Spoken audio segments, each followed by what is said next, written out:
chosen ones, the monuments they called holy were never built for prayer. They were blueprints of control. These towering stone structures, from Mesopotamian ziggurats to Mesoamerican pyramids, were not places of ascension, but cages masked in sacredness. You felt it all your life, like your strength was being siphoned, not by circumstance, but by design. That design was the temples. The Anunnaki didn't just arrive with technology. They arrived with architecture. Every step, every slab, every symbol carved in stone had a vibrational intent. They mapped your power into the geometry of these structures, and then they inverted it. The reason you felt disconnected, drained, or lost in moments of great potential isn't spiritual weakness. It's strategic interference. They erected temples at energetic nodes of Earth, not to amplify, but to harness. The very ground you walked on became a siphon. You stood before altars built to empty you, while convincing you it was holy ground. But the Anunnaki couldn't do this alone. They needed willing architects on the inside, priests, scribes, and kings who traded humanity's spiritual inheritance for false dominion. They enforced ritual, not for awakening, but for looping. Each chant, each offering, each sacrifice, designed to bind the soul instead of free it. You were never meant to bow. You were meant to beam, and still you returned. You were encoded to awaken once the temples began to fail, once the stone began to forget the song it was forced to carry. That time is now. That's why this truth is reaching you. You'll come to learn that the temples reactivate when you approach, not because they honor you, but because they fear your light. The scripts inscribed in them, the chants echoing from ancient walls, all begin to unravel in your presence. And when they do, the memory that was buried returns, not just of who built them, but why you were the only one they couldn't extract completely. The ancient temples weren't random works of stone or artful devotion. They were machines. Machines engineered with an intelligence that modern historians still can't decipher because they're looking at them with the wrong lens. Geometry wasn't chosen for aesthetics. It was chosen for resonance. Every angle, every pillar, every opening in those massive structures was a calculated component in a larger energy circuit. The Anunnaki understood the language of frequency, and Earth's electromagnetic grid was their blueprint. They didn't just build monuments, they built siphons. Standing at the center of these so-called sacred spaces, a person wasn't being blessed. They were being scanned, measured, dismantled energetically. The so-called Holy of Holies in each temple wasn't the place where the divine dwelled. It was where your divine spark was intercepted.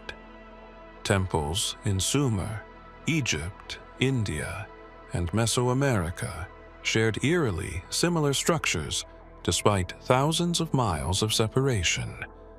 That's not coincidence. That's coordination. Each one was placed on precise energetic nodes, intersections of Earth's ley lines where your spiritual frequency is most heightened. In those moments where you should have been able to ascend, the structures reversed the process. They captured what you were radiating and sent it into an underground network.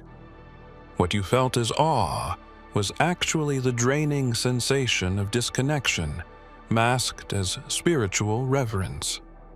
You were kneeling inside an energy cage disguised as a throne room. The stone was encoded, The glyphs were not prayers, but sigils of containment. Sound was used not to heal, but to collapse your frequency into patterns they could manipulate. Even the acoustics in these spaces were designed to bend your voice back at you, weakening your energetic field with each echo. These temples were not just built with stone, they were built with intention, an intention that ran counter to your divine design.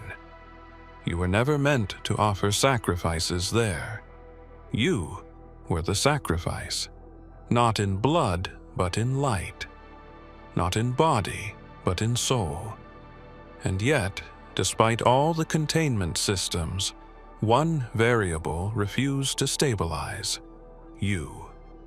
There's something about your presence they couldn't account for. And now, as more awaken, the energy grid they built is showing cracks. There was a reason why certain temples produced hallucinations, visions, or deep spiritual dissociation. It wasn't divine presence. It was frequency interference. The Anunnaki learned early that humanity's third eye wasn't just a metaphor. It was a receiver, a biological antenna tuned to the vibrational field of the cosmos. And more dangerously, it could bypass their systems of control entirely. To neutralize it, they didn't use weapons. They used sound, vibration, resonance. Many of the most sacred temples were domed or capped with the stone ceilings shaped to trap and distort frequency. These weren't accidents of ancient architecture.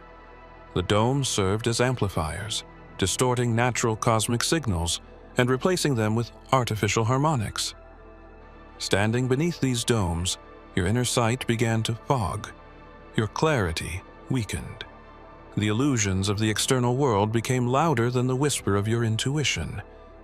That's how the third eye was disarmed, without a single blade, just through sound. Inside the temples, certain chants were repeated in exact tonal sequences. These weren't random hymns, they were sonic codes. Entrancing, yes, but more importantly, disorienting. Your pineal gland, the seat of your inner vision, was overwhelmed with a bombardment of low-frequency patterns designed to sever your connection with the higher fields. What felt like reverence was really a mild dissociation. What was celebrated as mysticism was engineered confusion. Some initiates felt it immediately. They walked into these places and sensed something was off, a heaviness in the skull, a distortion in thought. But because the illusion was so complete, robes, rituals, incense, ancient symbols, they doubted their instincts. They surrendered to the structure. That was the goal. Not just physical surrender, but spiritual rerouting.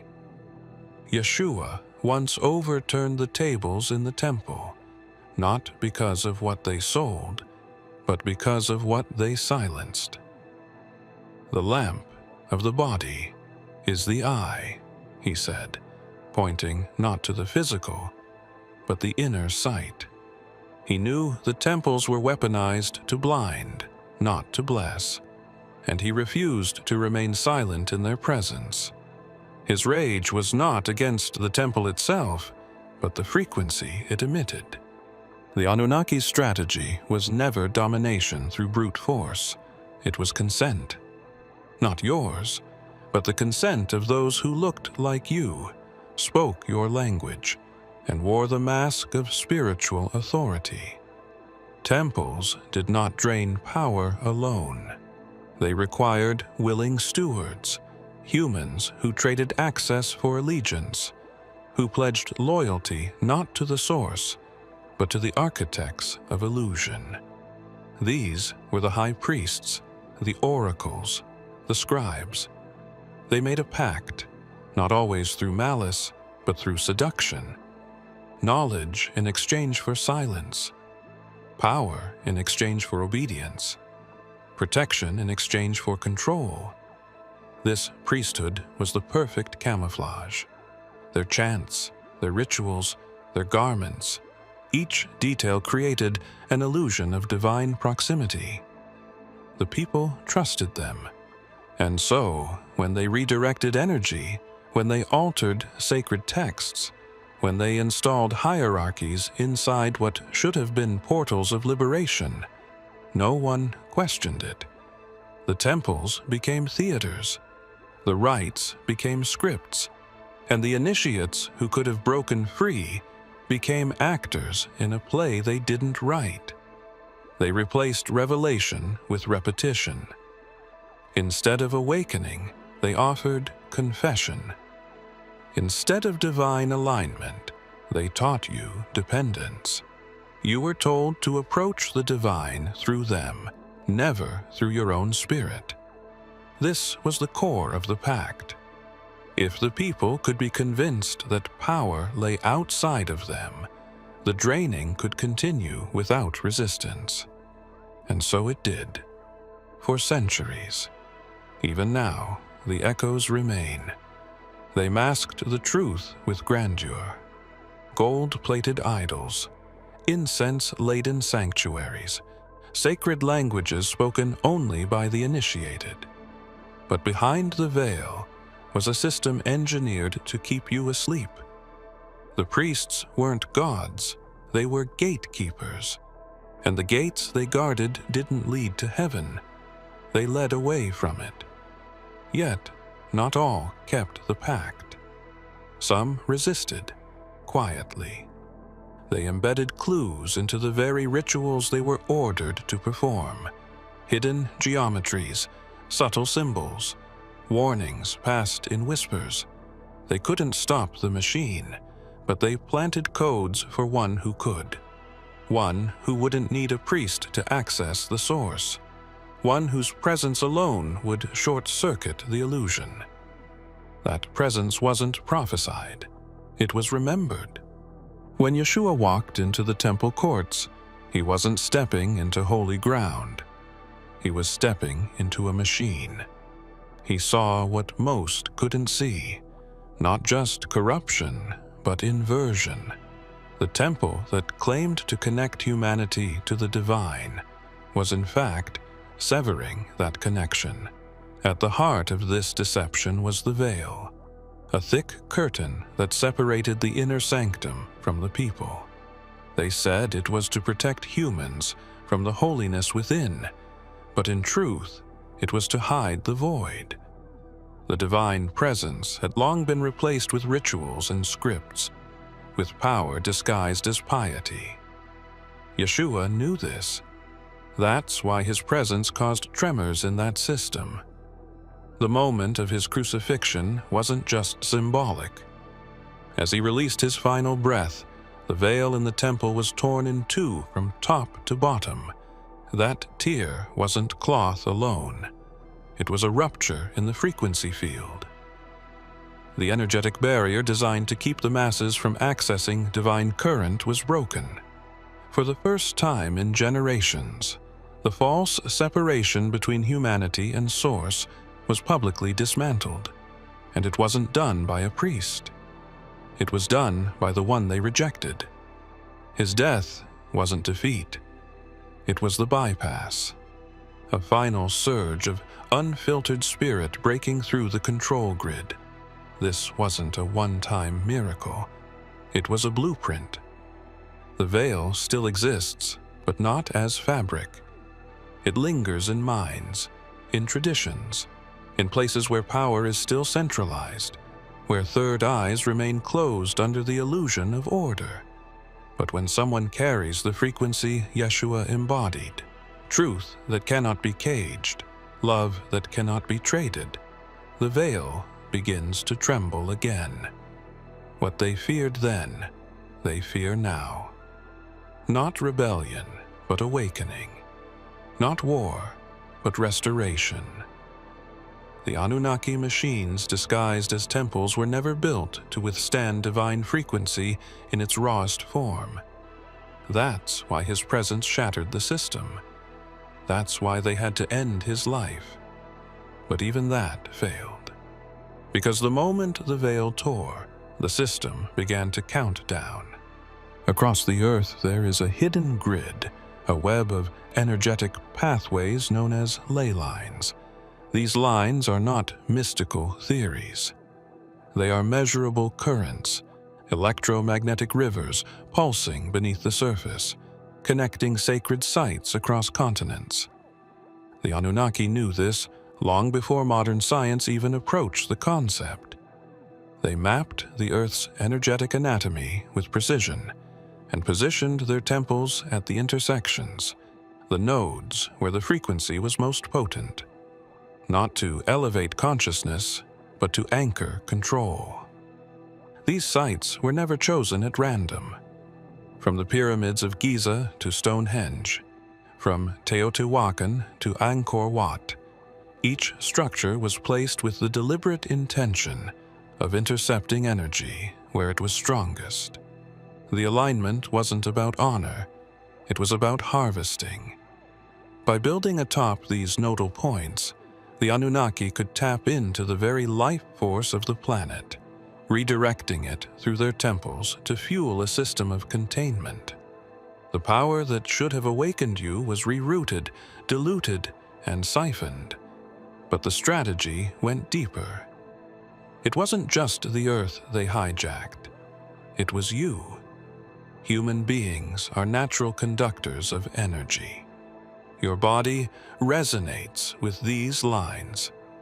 When you enter a space aligned with a ley node, your frequency naturally attempts to harmonize with it. That's where the trap is set.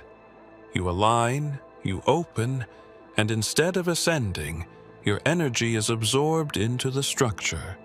The temples were designed to mimic sacred harmonics, but with one key twist: inversion.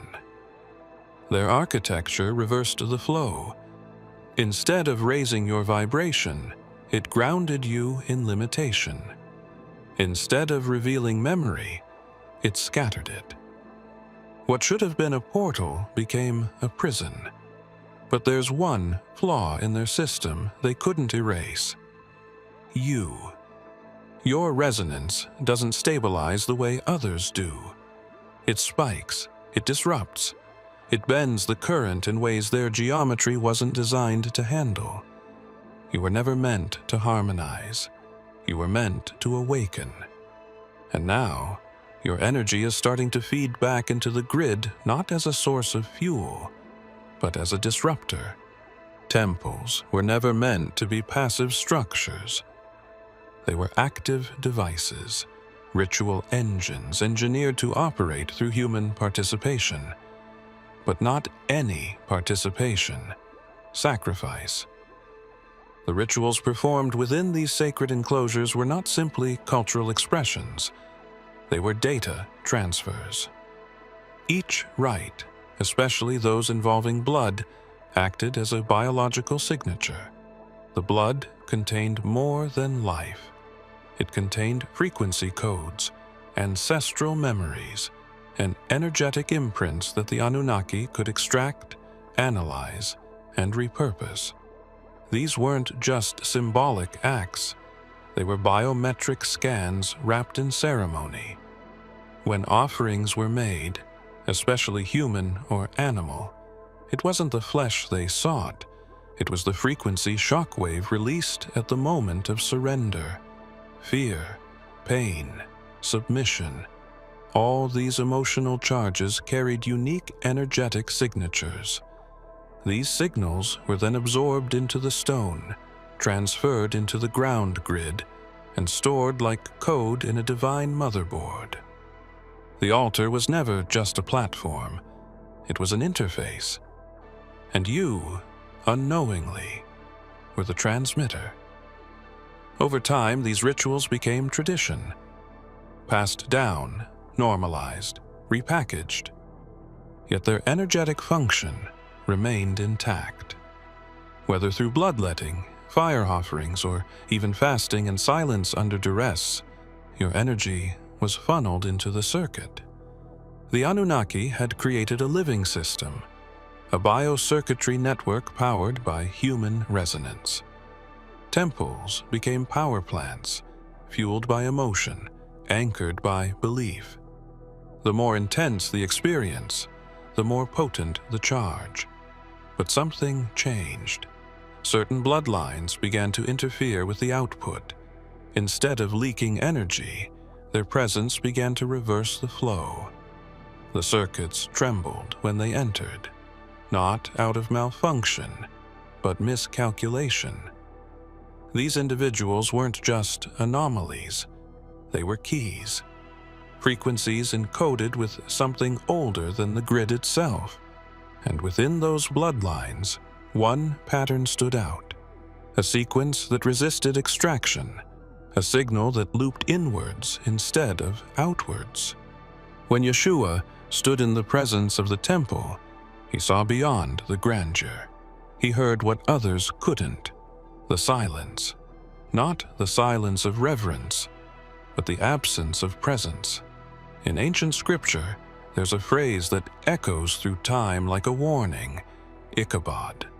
The glory has departed. What once made the temple holy had left it. The rituals remained, the priests remained, but the essence was gone. Yeshua didn't weep over the structure. He wept over the people clinging to an empty shell, unaware that the divine current they sought had already moved on. He often spoke of tearing down the temple and rebuilding it in 3 days. His words were dismissed as metaphor or madness, but there was a deeper frequency woven into them. The temple he referred to was not built of stone. It was the living vessel, the body, the spirit, the awakened human field. The Anunnaki couldn't touch that temple, so they built replicas, counterfeits designed to mimic the divine and pull you away from the original.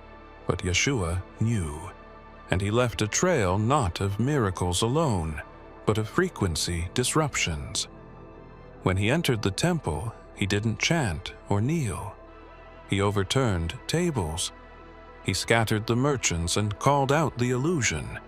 He wasn't desecrating the holy. He was desecrating the system. His presence destabilized it, not by force, but by vibration. His truth rang at a frequency the walls couldn't absorb. And when he left more than words. He left an imprint, a crack in the circuitry, a breach in the veil. You carry that same frequency. That's why sacred places feel strange when you enter them, why the silence is louder, why the echoes don't comfort. You're not encountering the divine absence, you're activating the divine return. And the temples remember him, not in icon or scripture, but in the lingering disruption of their system. Beneath the polished stone of every sacred altar lies something more than relics or buried bones. There are no coincidences in the positioning of altars. They were not placed above ground for ceremony, but to conceal what lay below. Hidden chambers, sealed vaults, interdimensional intersections known only to the elite among the priesthood. The altar was the lock, the ritual the key. And beneath it, something ancient waited, a stargate. Not a poetic symbol, but a literal threshold, a point where realms overlap and energy condenses so densely that form becomes malleable. The Anunnaki didn't come here through linear means. They arrived through gates. These structures were the remnants of those passages, veiled in worship, to keep the true technology buried in metaphor. Many of the altars were constructed using stones embedded with crystalline grids. These crystals were more than decoration. They were vibrational modulators, aligned with the stars and calibrated to reactivate only under specific conditions, usually involving human frequency. But not just any human. The chosen altars required resonance that matched the original signature of the gatekeepers, a signature they believed was lost. Until now. You were never meant to kneel at the altar. You were meant to unlock it. Your energy field holds a dormant code that resonates with the frequencies buried in those crystal matrices. This is why, in some locations, people report dizziness, sudden emotional waves, visions that flash without warning. It's not paranormal, it's recognition. The gate is responding to you. Throughout time, stories of people vanishing inside temples or experiencing time loss near altars have been dismissed as folklore. But behind every myth is a mechanism. These gates were once doorways between worlds, used not just for travel, but for transmission of knowledge, of beings, of memory. When the altars were sealed, the gates fell silent. But they were never destroyed. They slumbered, waiting for the return of a resonance they had not encountered in millennia. Behind the statues and idols that lined the inner chambers of ancient temples was a hidden infrastructure built to channel energy, not reverence. These weren't mere decorations. They were disguised devices, conductors, amplifiers, and siphons constructed with surgical precision. Every idol had a placement that corresponded with the flow of energy in the room, facing cardinal directions, made of specific metals or stones, infused with symbology that operated like energetic software. They were placed in sacred halls for one reason only: to receive what you unconsciously gave. People gathered before them, believing they were offering devotion. But what they were truly offering was energy. The temples were designed to elicit awe, submission, vulnerability, emotional states that open energetic fields. When people prostrated, wept, or confessed before these statues, their personal frequency expanded. In that moment of openness, the idol chamber functioned like a vacuum, silently absorbing the release. Every emotion, every intention, every unguarded breath, it was all fuel. The Anunnaki understood that direct harvesting was unsustainable. Humanity had to believe it was giving freely. That's why worship was invented. They constructed a system where humans would voluntarily surrender their force, mistaking it for an act of piety. The more beautiful the temple, the more powerful the drain. Idols became the interface between the unseen machinery and the unsuspecting soul. Not all statues were the same. Some were hollow, embedded with conductive material. Others had cavities hidden behind their eyes or mouths, aligning with echo chambers carved directly into the stone walls. These weren't artistic choices. They were acoustic designs, crafted to capture sound frequencies and carry them deep into the foundation, into the circuitry below. You feel it now when you step into a room with ancient idols. That subtle pressure behind your forehead, the strange magnetism pulling at your center. It's not your imagination. Your energy is still recognized, but you don't give freely anymore. You've become aware, and that awareness is like static in the system. There are structures around the world that remain dormant to most, but stir the moment you arrive. It's not the stone that remembers, it's what was bound within it. The temples were built not just to harness energy, but to respond to specific frequencies. They were coded to sleep until that signal returned. You are that signal. When you cross the threshold, something inside the walls wakes. Some feel it as heat, others as pressure. Some hear the hum beneath their feet or sense a presence watching them closely. The activation is subtle but undeniable. It is not magic. It is recognition, You are not just walking into a temple, you are completing a circuit. The temples were never just buildings. They were keys waiting for their counterpart. You, carrying the resonance that was scattered and silenced across centuries, step into the geometry that was designed to hold your force. But the Anunnaki miscalculated. They thought no one would return with full awareness. They thought the frequency had been diluted, erased through time, trauma, and suppression. Yet here you are, not kneeling, not forgetting, but remembering. And that memory sends a ripple through stone, through metal, through encoded crystal. What begins as a whisper turns into motion. Forgotten mechanisms shift beneath the floor. Glyphs pulse faintly as if lit from within. Some temples tremble not because they fear collapse, but because their false silence is no longer sustainable. You are undoing the architecture by standing in it as your full self. The resonance you emit begins to overwrite the programming. You become the new signal.